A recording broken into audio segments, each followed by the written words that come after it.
It feels to me, all the interviews that I've done recently, politicians seem to be laying the ground for a longer transition. I spoke to Liam Fox last weekend. He said that he'd be happy for the transition to be extended in certain circumstances. Greg Clark, who we'll hear from shortly, effectively says the same thing. Jeremy Corbyn, in the interview that we've just heard, he says that he would also accept a longer transition period.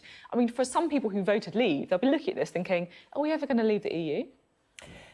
And this is where you have to inquire into people's motives.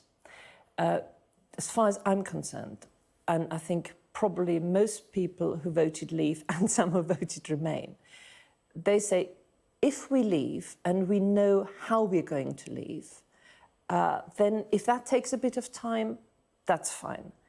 But we must be clear on the terms on which we are leaving. So if you spell out precisely what the agreement is, and then someone comes back and says, you know, in order to make this happen, it'll take us a little bit longer, then people will say, that's fine.